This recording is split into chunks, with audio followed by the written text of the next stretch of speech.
Tapi sunnahnya nenek moyang, sunnahnya bapak dan kakek-kakek mereka. Cara beragama yang baik adalah dengan cara mengikuti Rasulullah sallallahu alaihi wasallam, berpegang dengan sunnah beliau. Generasi yang pertama dari umat ini, para sahabat ridwanullah alaihim jami'an, tidak pernah keluar dari sunnah beliau. Karena Rasulullah sallallahu alaihi wasallam namanya Rasulullah, utusan Allah.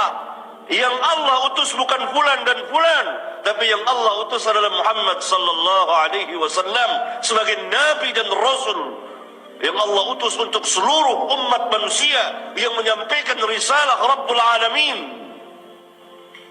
Karena itu wajib bagi manusia mengimaninya. Karena itu sunnah wajib diimani, diyakini, dibenarkan, dan dikatakan, dan didakwakan, dan diamalkan. Itu sunnah. Tidak boleh keluar dari sunnah Rasulullah sallallahu alaihi wa ala alihi wasallam. Setiap kehidupan keagamaan kita dari awal sampai akhir tidak boleh lepas dari sunnah, dan selalu akan ditanya, ini ada sunnahnya atau tidak? Kalau kita mengerjakan satu perbuatan ibadah, pasti kita akan ditanya, ini ada sunnahnya atau tidak? Kenapa saudara mengerjakan ini? Atau saudara mengucapkan ucapan, perkataan, zikir dan lain sebagainya? Ditanya, yang ditanya apa? Sunnahnya. Yang ditanya adalah berkaitan dengan Nabi Muhammad sallallahu alaihi wasallam. Tidak dikatakan ini ada sunnahnya dari kiai, tidak, enggak ada. Yang jadi Nabi adalah Rasulullah sallallahu alaihi wasallam.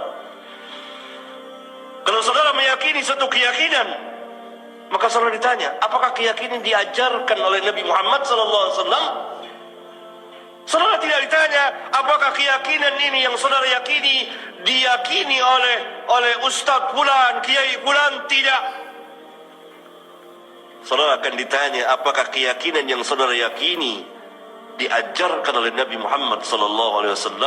Apakah perkataan yang saudara ucapkan yang berkaitan dengan agama diajarkan oleh Nabi Muhammad sallallahu alaihi wasallam?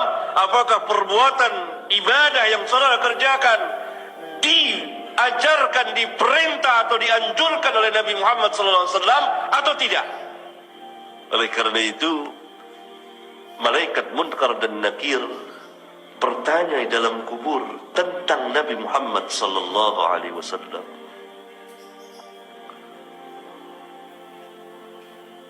Semuanya berpulang pada Rasulullah sallallahu alaihi wasallam. Ini cara beragama. Dan ini yang telah ditinggalkan oleh sebagian kaum muslimin,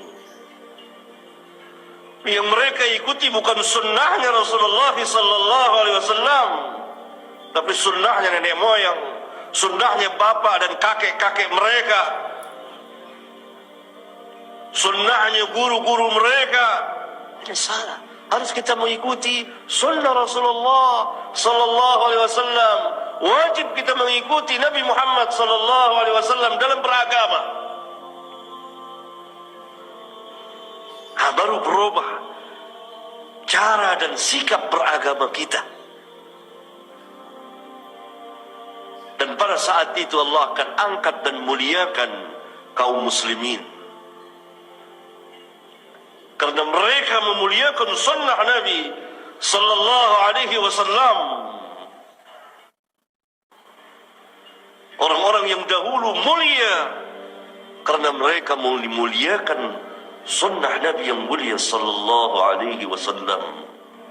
Lihat kebesaran kaum salaf, kemuliaan kaum salaf, dan kenapa kita diperintah untuk bermanhaj dengan manhaj salaf. Kenapa? Karena mereka berpegang dengan sunnah Rasulullah sallallahu alaihi wasallam. Kalau ada orang yang hidup di zaman mereka tidak berpegang dengan sunnah Rasulullah sallallahu alaihi wasallam, tidak boleh kita, tidak diperintah kita untuk mengikutinya. Tidak masuk ke dalam salafun salih. Karena itu dikatakan as-salafus salih, as-salaf yang salih. Mereka mulia, mereka besar. karena mengikuti Rasulullah sallallahu alaihi wa ala alihi wasallam. Kan sebagian dari pemuka-pemuka ahli bid'ah hidup pada abad pertama dan abad kedua, yakni pada generasi pertama atau kedua atau generasi yang ketiga. Tapi mereka tidak dikatakan as-salafus salih, walaupun mereka hidup pada masa itu. Sebagian pemuka ahli bid'ah hidup pada zaman sahabat. Ma'bad al-Juhani, pemuka madhab Qadariyah, kan hidup pada zaman sahabat, pada zaman keemasan itu, pada kurun waktu yang terbaik. Demikian juga Ja'ad bin Dirham, Jahm bin Safwan, dan lain-lain pemuka ahlul bidah hidup pada kurun waktu itu. Mereka tidak mulia, mereka hina. Kenapa? Karena jauh dari sunnah. Tapi para sahabat ridwanullah alaihim jami'an, dan tabi'in, dan atba'ut tabi'in, dan para pengikut mereka mulia, dan Allah muliakan Rasulullah sallallahu alaihi wa alihi wasallam. Kalau ada perbuatan sahabat misalnya, atau perbuatan tabi'in, atau perbuatan atba'ut tabi'in yang menyalahi sunnah, wajib kita mengikuti atau meninggalkannya? Wajib kita meninggalkannya, tidak boleh mengikutinya. Lihat kebesaran dan ketinggian sunnah, yang dengan sebab itu Allah muliakan generasi yang pertama, karena mereka mengikuti sunnah Nabi yang mulia alaihi salatu wassalam. Para sahabat Allah muliakan karena mereka mengikuti Rasulullah, mengimani Rasulullah, mengimani segala yang dibawa oleh Rasulullah, dan mereka membenarkannya. Sadaqa Rasulullah sallallahu alaihi wasallam. Apa saja yang datang dari Rasulullah, mereka benarkan. Tidak seperti kita yang pikir-pikir dulu, dibantah, dihujat itu setiap hari. Sebagian dari kaum muslimin yang fi qulubihim marad, di hati-hati mereka ada penyakit, mengkritik, membantah sunnah Nabi yang mulia alaihi salatu wassalam. Tambah sakit mereka, sakit hatinya, nifaq. Para sahabat taslim, apa saja keputusan Rasulullah, amat sangat menakjubkan para sahabat itu. Karena itu Rabbul Azza wa Jalla memuliakan mereka, meninggikan mereka, dan Allah meridhoi mereka. Kenapa Allah meridhoi para sahabat? Saya kira ayatnya sudah tahu kita. Was-sabiquna al-awwalun minal muhajirin wal ansar walladzina ittaba'uuhum bi ihsan radhiyallahu anhum wa radu anhu. Apakah karena fisik mereka? Tidak. Innallaha la yanzuru ila ajsamikum wala ila suwarikum walakin yanzuru ila qulubikum wa a'malikum. Allah tidak melihat kepada bentuk rupa kamu, jisim kamu, tidak. Tapi Allah melihat kepada hati dan perbuatan kamu. Bukan karena fisiknya, tapi karena al-qalb, hatinya. Allah melihat hati para sahabat adalah sebaik-baik hati manusia pada zaman itu, sesudah generasi para nabi dan rasul. Karena Allah memilih Rasulullah SAW dari yang selainnya. Allah memilih para sahabat dari yang selain mereka, karena hati mereka hati-hati yang baik, dan amal mereka, Allah meridhoi mereka karena mereka, ketaatan mereka, keimanan mereka. Dan Allah juga meridhoi orang-orang yang mengikuti mereka.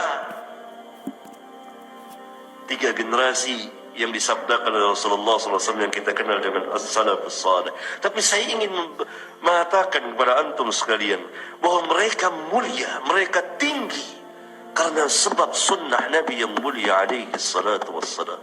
Karena mereka mengikuti sunnah Nabi sallallahu alaihi wasallam.